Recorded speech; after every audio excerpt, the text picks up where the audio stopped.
अब आज की क्लास में 2 क्वेश्चंस का आंसर देना है जो हमारा पिछले से पिछली क्लास का पेंडिंग है। अगर हम उस कार्नोट साइकिल में आइसोबारिक या आइसोकोरिक प्रोसेस करवाते तो क्या एंट्रोपी की कैलकुलेशन में किसी तरह का कोई चेंज आता? और फिर ये जो हमने फॉर्मूला देखा एंट्रोपी चेंज का, D Q reversible by T, इसका कनेक्शन रैंडमनेस से कैसे है? तो पहले इन 2 क्वेश्चंस का आंसर करते हैं। पर प्लीज डोंट फॉरगेट, पिछली क्लास में एग्जाम पॉइंट ऑफ व्यू से मैंने आपको 4 इक्वेशंस बताई थी डेल्टा एस कैलकुलेट करने की। फटाफट 2 मिनट लो, वो सारे इक्वेशंस अभी के अभी अपने नोट्स में से देखो जो पिछली क्लास में डेल्टा सिस्टम कैसे कैलकुलेट करते हैं आइसोथर्मल, एडियाबैटिक, आइसोबारिक और आइसोकोरिक प्रोसेस के लिए। Just giving you a 2 minute pause, आप ब्रीफली क्विकली उस पेज को देखो and then we will start.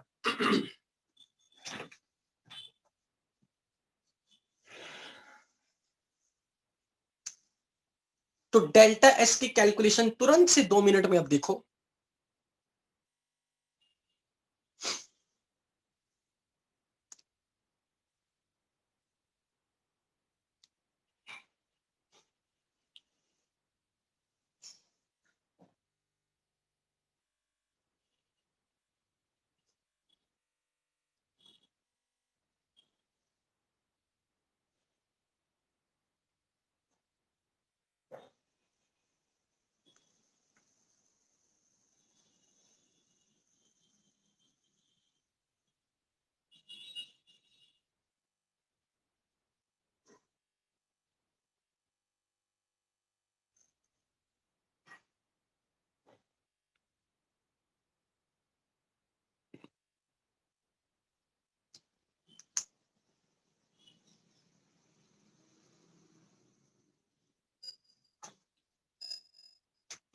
तो जैसा कि हमने अपनी पिछली क्लासेस में देखा था कि अगर कोई प्रोसेस आइसोथर्मल होती थी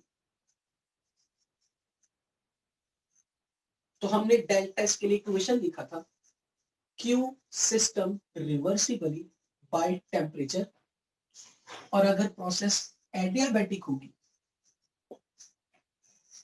तो delta S will be 0 because Q reversible will be 0, and if process is isobaric तो किसी सिस्टम की एंट्रोपी चेंज फाइंड करने के लिए we will use the equation n cpm ln T final by T initial, and if process is isochoric तो delta S is n cvm ln T final by T initial. I hope you remember, है ना? अब अगर मैं इन equations के basis पे आपके सामने एक ऐसा साइकिल बनाता हूं, रिवर्सिबल साइकिल, जिसमें मैं उस स्टूडेंट का डाउट एंटरटेन करूंगा जिसने बोला था कि अगर कार्नोट साइकिल में हम आइसोबारिक आइसोकोरिक प्रोसेस से करते तो क्या एंट्रोपी चेंज कुछ डिफरेंट आता? तो लेट अस सपोज मैंने आपको एक न्यूमेरिकल दे दिया कि वी हैव अ साइकिल जिसमें एक गैस को, किसी गैस को हम ए से बी तक आइसोबारिकली एक्सपेंड कर रहे हैं। एट ए पॉइंट गैस का pressure is P1, at A point gas का वॉल्यूम इज V1, और बी पॉइंट पे गैस का प्रेशर P1 नहीं है लेकिन वॉल्यूम V2। बी से सी तक गैस को कंप्रेस किया, कांस्टेंट वॉल्यूम पे गैस के ऊपर प्रेशर लगा दिया, बढ़ा दिया, तो बी से सी तक आते वक्त गैस का प्रेशर P2 हो गया और वॉल्यूम V2 से V1 तक कंप्रेस कर दिया अप टू डी। फिर हम डी से ए में गए, डी से ए तक ले जाते वक्त डी से ए में अगर कोई मुझे ये कह दे कि डी से ए में हमने गैस के ऊपर प्रेशर बढ़ाया, मैंने यहां कंप्रेस बोल दिया था, बेसिकली गैस का प्रेशर घटा था, तो यहां प्रेशर घटाया कांस्टेंट वॉल्यूम पे और यहां प्रेशर बढ़ा दिया, तो इस प्रोसेस में वॉल्यूम कांस्टेंट है और प्रेशर बढ़ा के वापस सिस्टम को उसकी पुरानी स्टेट में ले गए। तो मान लेते हैं ए पॉइंट पे टेम्परेचर गैस का pressure P1, volume V1, temperature T1, B point पे pressure P2, volume V2, temperature T2, C point पे pressure P3, volume V3, temperature T3, D point पे P4, V4, T4। अब अगर कोई आपसे question numerical में अगर पूछे तो वो दो तरीकों से पूछ सकता है। What is delta S for each step, what is delta S for complete cycle, और कोई ये भी कह सकता है एफिशिएंसी ऑफ द साइकिल बताओ।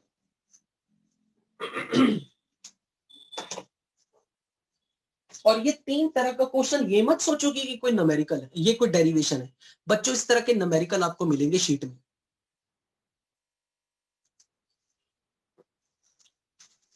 मान लो कोई टीचर ऐसा होगा जिसने आपको डायरेक्ट नहीं बोलना डेल्टा एस फाइंड करो, क्या पता वो ऐसा कह दे find D Q reversible by T for each step.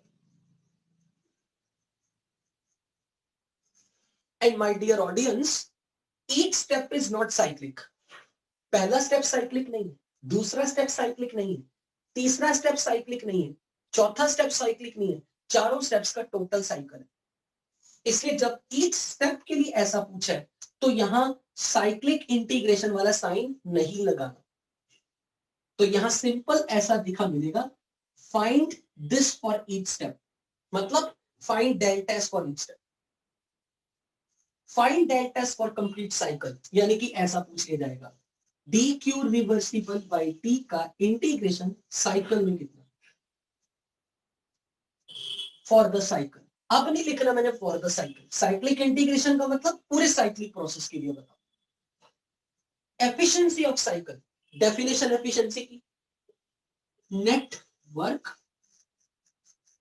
Divided by net work का magnitude divided by how much heat absorbed. तो अब हम इसको एक न्यूमेरिकल की तरह ट्रीट करेंगे और उससे हम उस बच्चे के आंसर को भी दे देंगे जिसने कहा था आइसोबारिक आइसोकोरिक प्रोसेस का कार्नोट साइकिल बनाओ तब क्या होगा, तब देख लेते हैं आप। बच्चों अब ध्यान से समझो, अब मैं डायरेक्ट इन चारों इक्वेशन का यूज करूंगा। चारों आप अच्छे से जानते हो कि ए से बी में प्रोसेस कांस्टेंट प्रेशर पे हुई, जैसे प्रोसेस कांस्टेंट प्रेशर पे हुई मैंने तुरंत समझ लिया for A to B Q is QP। Process क्योंकि ग्राफ के द्वारा दिखाई गई है, of course it is reversible. तो अगर कोई मेरे से ये पूछे कि ए से बी में सिस्टम ने कितनी हीट एब्सॉर्ब की, तो मैं कहूंगा क्योंकि प्रोसेस कांस्टेंट प्रेशर पे Q is QP, QP is delta H which is NCPM delta T heat absorbed. तो मैं बोलूंगा this is NCPM delta T from A to B temperature T2 minus T1। तो इस स्टेप में A से B वाले स्टेप में गैस ने हीट एब्सॉर्ब की है, ये कैसे पता लगेगा? प्रोसेस कांस्टेंट प्रेशर पे है, अगर प्रोसेस कांस्टेंट प्रेशर पे है तो गैस के लिए V प्रोपोर्शनल टू T लगेगा, आइडियल गैस के लिए चार्ल्स लॉ। और वॉल्यूम A से B में बढ़ा, अगर वॉल्यूम ए से बी में बढ़ा तो टेम्परेचर भी बढ़ा, तो मैं कह सकता हूं ए से बी में volume at B point upon volume at A point is T2 by T1 for the step A to B. क्योंकि वॉल्यूम बढ़ गया, गैस एक्सपैंड हुई है, तो गैस का एंट्रोपी चेंज पॉजिटिव आएगा। क्यों? क्योंकि टेम्परेचर बढ़ गया पहले से, तो ये डेल्टा टी पॉजिटिव, इसलिए heat absorbed by the system हो गया क्योंकि नेट साइन हीट का पॉजिटिव आ रहा है, तो this is heat absorbed positive. अब क्योंकि ये प्रोसेस कांस्टेंट प्रेशर पे है, कांस्टेंट प्रेशर पे है, अब मैं ये फॉर्मूला लगा रहा हूं आइसोबारिक वाला, तो delta S for the system from A to B is, I'm using this equation NCPM ln